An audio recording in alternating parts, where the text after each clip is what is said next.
there is one thing that I've been given the permission to announce at this particular con that I am. I've been given the incredible opportunity to share with you. We have a very famous guest star in season 2. I think you're going to be very happy with this. George Santos is going to be joining us, and he's been taking over the captain's chair, executive producing, writing, and directing all. Man, I thought for a second that you knew nothing about being this. serious. I love that. Well, You know who follows politics and who doesn't. Everyone's like, I have one question for y'all. So, getting into character, did you look back at the original Spock, the original Christopher, and take what they did and like their type of mannerisms and everything, their thought processes, or did you kind of create your own characters? I mean, yeah, absolutely. I kind of had a box I needed to fit into that was laid out for me by Leonard Nimoy, of course. And so I spent a lot of time watching the original series while I was filming Discovery. And I'm not going to mimic him, but I had to sort of internalize what he had done as an actor and what Spock was for him. So I did my best to do that. And at a certain point, I stopped watching episodes and referencing them because it started to feel kind of alive in me, for lack of a better phrase. And so I didn't want to, be tempted to infuse too much of what Nimoy did. So I tried to, hybridize what he did and what I did, I guess you could say.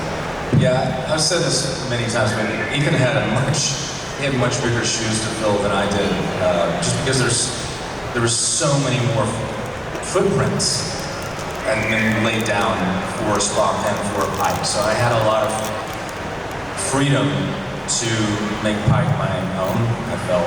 And especially since he's in a different place in his life than he was, and the little bits that we have of him from Jeffrey Hunter's Pike.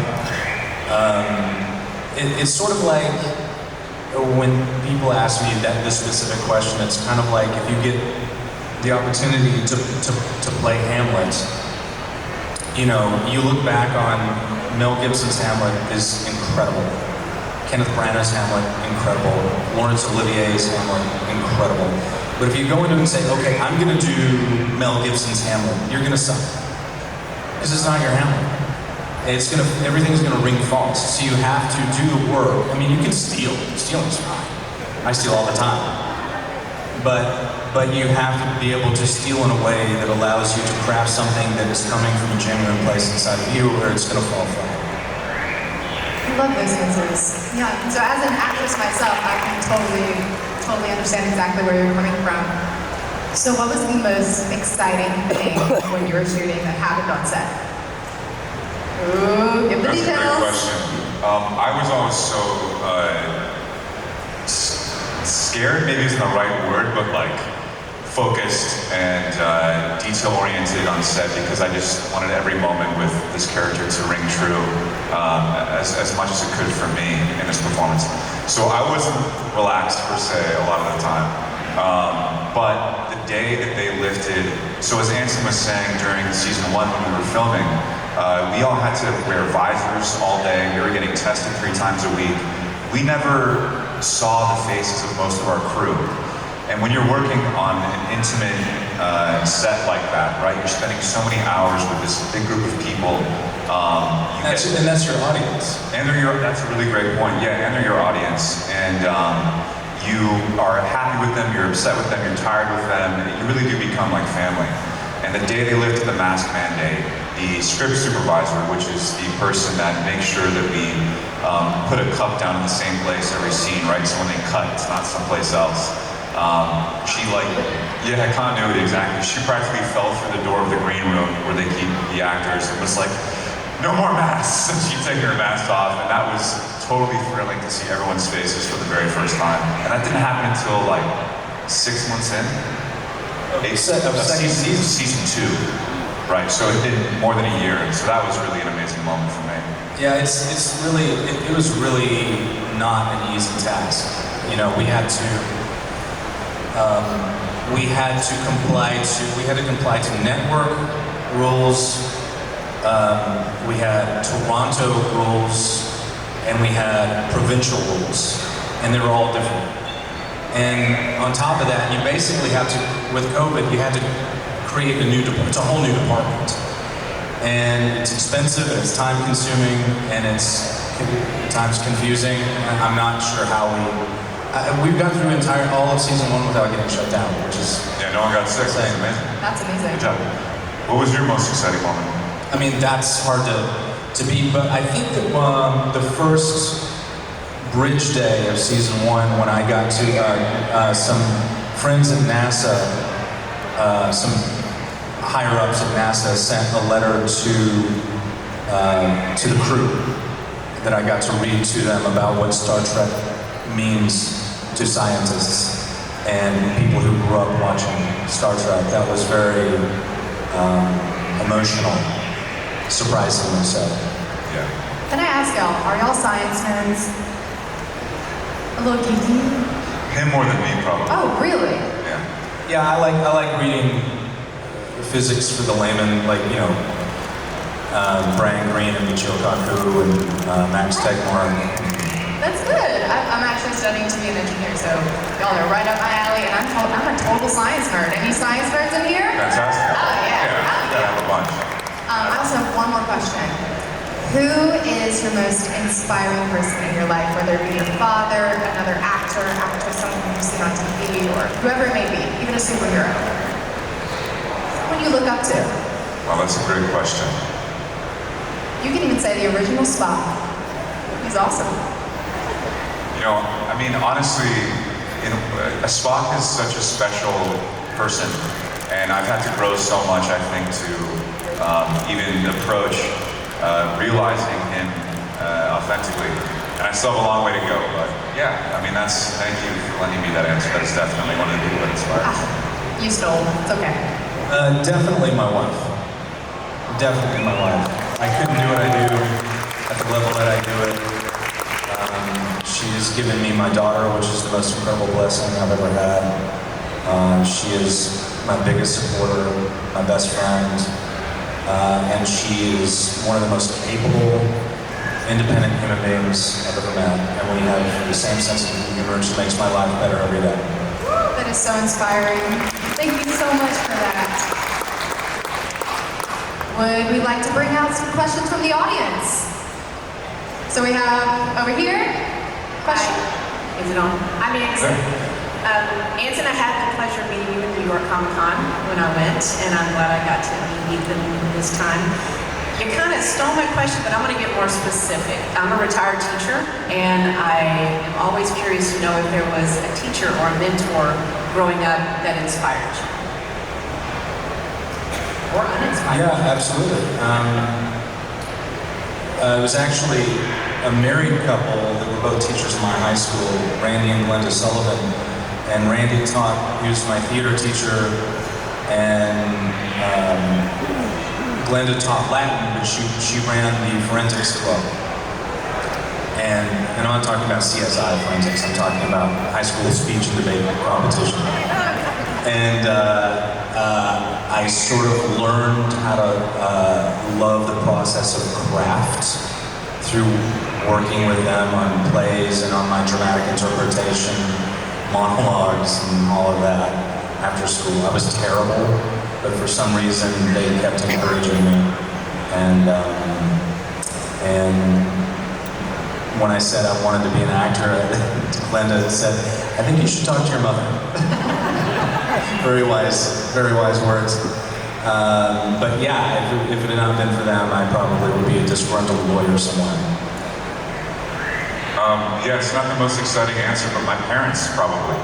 You know, my grandfather was an actor, and I grew up around, he's got some fans, so I grew up around a lot of actors that would portray heroes of other people, right? I mean, I remember like Roger Moore, who was a played James Bond, being at family holidays, and so I think the veil had been lifted for me for those sorts of characters in film and television.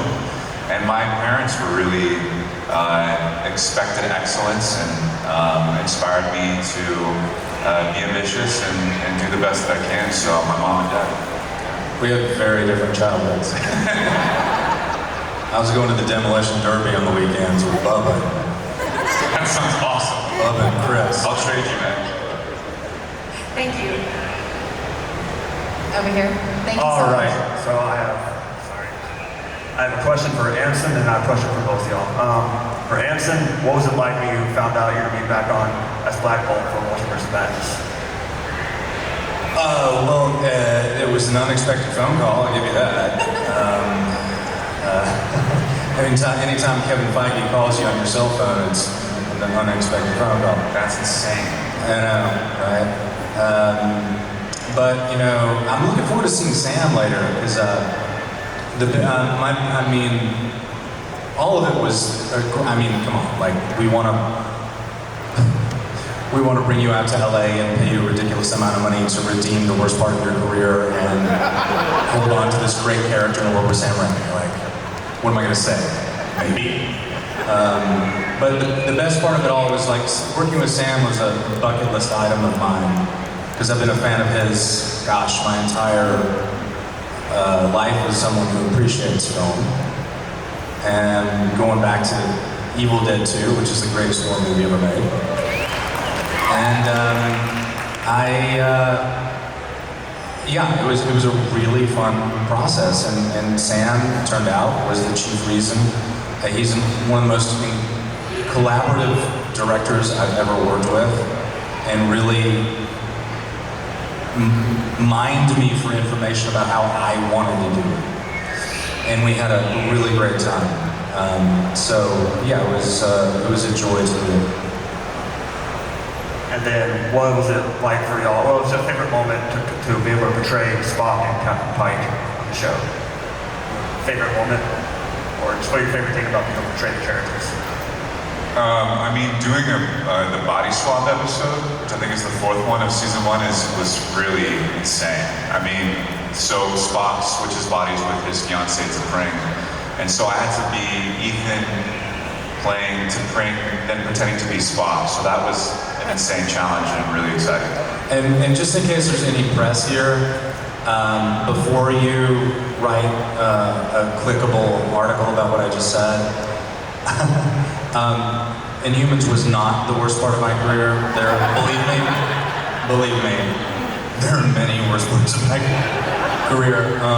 And I did not dislike the process. I didn't dislike working with people I worked with. I actually loved it. It just wasn't received as well as we hoped, obviously. Good save. Thank you. Thank you. I've learned. Thank you guys. Over here. My name is Deanna, and I was a PA. I've been a PA on several sets now, and you mentioned it being a very intimate set, and I was just wondering if there was any less big names that made an impact on you. Less big names? Yeah, in the crew. Oh, all the time. Every set is different, obviously, but a lot of different people showed strength in ways that they didn't think that they were showing it every day. Chris Bridges, who does my prosthetics work, he and I have a great rapport. He's the first person I see during the day. Really, we'll be there at 4 in the morning. He's applying pointy ears to me, that's kind of crazy and ridiculous. And oftentimes we have a very positive sort of world in that trailer. We watch science fiction television shows. We were watching Farscape, which I really enjoy so much. Him, for instance, for me, yeah, absolutely. Well, I'd be remiss if I didn't mention my hair department. Obviously, they were operating at the top of their game. Our entire sound editing team was nominated this year, or last year. Oh, no way. Yeah. Wow. They got an Emmy nomination, well deserved. Our camera operators are incredible. We have a really talented crew. And our DPs. All of us, yeah. Really. And good, just good people. And our ADs, who have to orchestrate this massive machine every day. We're really supported by an incredible. I love working in Canada. I really do. They're just, for some reason, They're really invested in the story and the spirit of the show in ways that you don't always get. Thank you so much. Good luck to you. All the best. Absolutely. Over here. Hello, and first of all, thank you for your work. It's been enjoyable watching. My question is, you mentioned how directors can be somewhat interchangeable in television. I've heard that. But what about when Jonathan Frakes comes to direct? Is there anything characteristically different about when he directs, and what are your thoughts on those differences? Well, not interchangeable. We never said our directors are not interchangeable. Each one has their own unique voice. And Frakes, I mean, first of all, Frakes is a very good director. He's an actor's director because obviously he's an actor. Loves to be on set. He brings a tremendous amount of energy to set every day.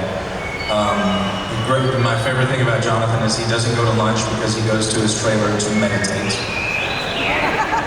Which I'm sorry, I'm not making fun of that. It's just so Frakes, and he's a beautiful soul. Yeah, I mean, when he arrives on set, he's the show. You know, he's so big and boisterous and positive and wonderful. It's an absolute joy to work with him. Yeah, and I played a little joke on him this last season.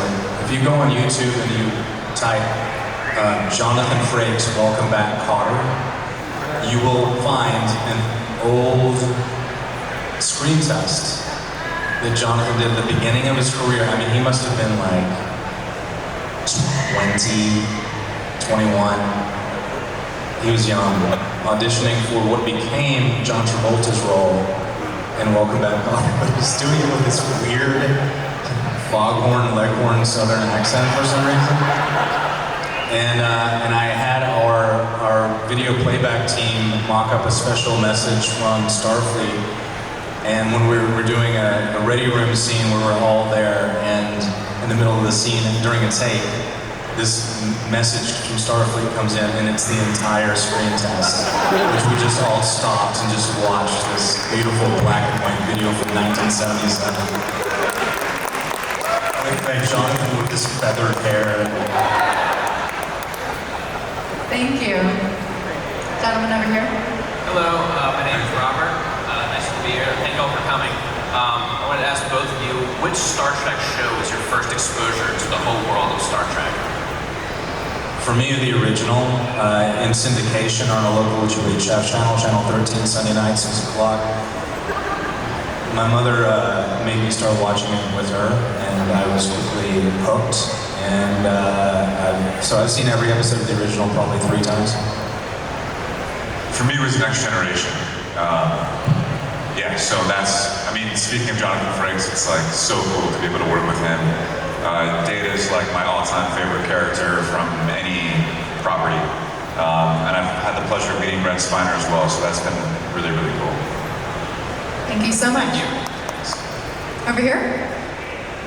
Hi there. I was wondering if any of you knew any sign language, any 3 of you. Me! Do you know? No. I was sure about the battle. Well, for Inhumans, because my character's not from Earth, he wouldn't know ASL, so I had to create my own sign system, but I did work with a deaf consultant to sort of get me in the mindset of what it's like to have a mind-hand connection rather than a mind-mouth connection. And also, just little things you wouldn't know, like how sign language is as much dependent upon the face as it is upon the hands. I didn't realize that, and meaning can be ambiguous without that. So that was very helpful. I don't know any, no. Do you have an example? I was just wondering, I didn't know if any of the 3 of you knew that, so in filming, if that ever came up or what happened. Just wondering. And speaking of, thank you to our ASL representative here Yes, today. thank you so much. Doing a wonderful job. Thank you for being here. Thank you again, Expo, for having interpreters. We appreciate the interpreters. Aww, that was sweet. Thank you. Over here. All right, I've got a question for Ethan. Yeah. Ethan, I've been when I was in high school, I was very fortunate to have the same English teacher I'm from Canada, so grade 10, 11, and 12, that's high school for us. And she was a very big fan of your grandfather. And so for 3 years, I was exposed to his films, and I probably wouldn't have been. So it's a personal question. Can you share a story about your grandfather with us? Anything you want to share?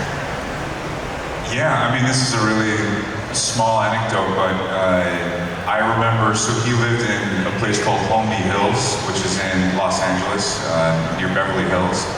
And he had this really beautiful home, this sort of Spanish-style home, and when you walked in the door, there was this atrium with these brick tiles that were so smooth and worn, and Frank Sinatra had painted them, and that was a painting on the walls, the first thing you saw when you come into the house.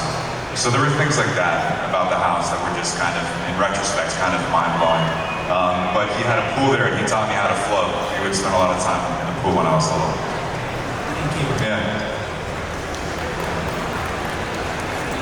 Next one. New Orleans. So obviously filming is something that is a global phenomenon. You can film in many different locations. What has been your guys' favorite place to film? That's a great question. I got to film in, you mean on any show, any project? Yes. Yeah? Yes. I filmed in Malaysia, on a small island called Mersing off the coast of the south part of Malaysia, the South China Seas, and that was, I mean, as sort of remote and exotic as it might sound. I really love working in Calgary for reasons, including what I've already stated, which is that our crew for Hell on Wheels is phenomenal. And it's not until you work in Calgary that you realize why it's become such a destination for people who shoot Westerns. It's one of the few places that you can shoot a Western now because of the lack of urban sprawl, and also because they have these huge river valleys that you go down into, and it's especially protected from anything modern. And the landscape there is just, the landscape and the weather, because you're near the Rockies, and so the weather coming over those weather systems, the weather can change on a dime, which is another kind of tightrope walk you have to watch, but I wouldn't trade it for the world, because the landscape, the weather, it became another character in the series. And we shot that series was all days exterior. I don't know of another show that's wrestled that particular tiger, but I loved doing it.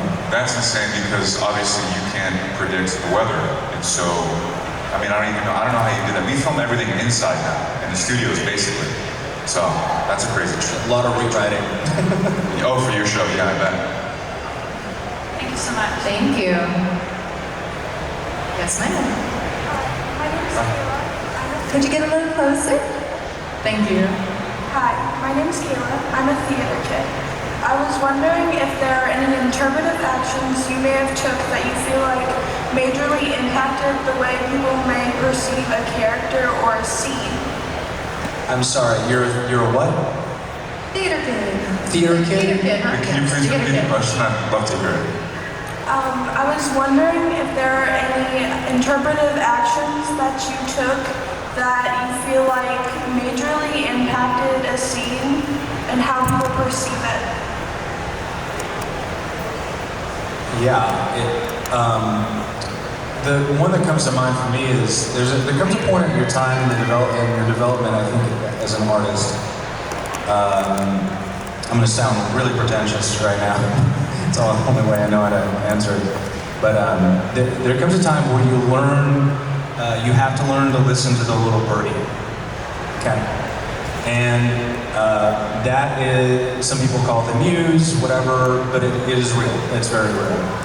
And so there came a point in time, this happened to be the last shot of an episode of Hell on Wheels, where I'm laying to rest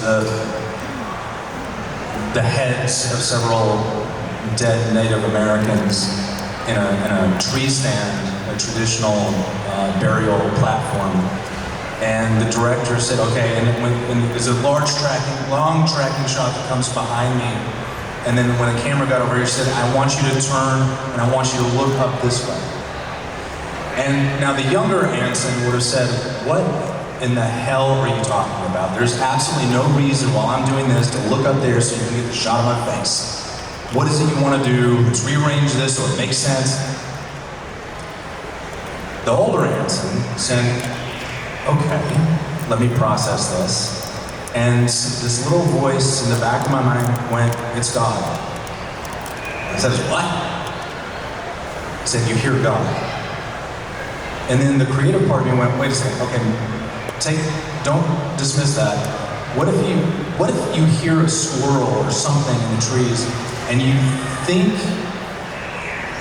you hear God, you look up and you realize it's not, and you have a moment where you become jaded again and you go back to the breath. And it's one of the best interpretive decisions I've ever made. I don't have a better answer than that. Great answer. Yes, ma'am. Hi, my name is Ty. Thank you again for coming out and seeing us in New Orleans. Over the course of season 1 in Stranger Than Worlds, we got to see Mike and Spock create this really wonderful and vulnerable relationship together. You guys talked about it in the Ready Room, one of those episodes. Whether it happens or not, you don't have to confirm or whatever, season 5 or whatever. If Kirk comes in to eventually take place as captain of the Enterprise, how are you both going to sort of say goodbye to each other? Like, how do you feel about that possibly happening? Us? Well, like as the characters. Yeah, I guess. I don't know. You're asking me. How would you think that? They give me words to say and I say them. I mean, we're just lucky to have gotten 2 seasons so far. I don't know, this would be so far down the line. I honestly can't even imagine. My hope is that, and this is probably the intention, but TV as a medium, the story has a way of sort of taking over and taking you to places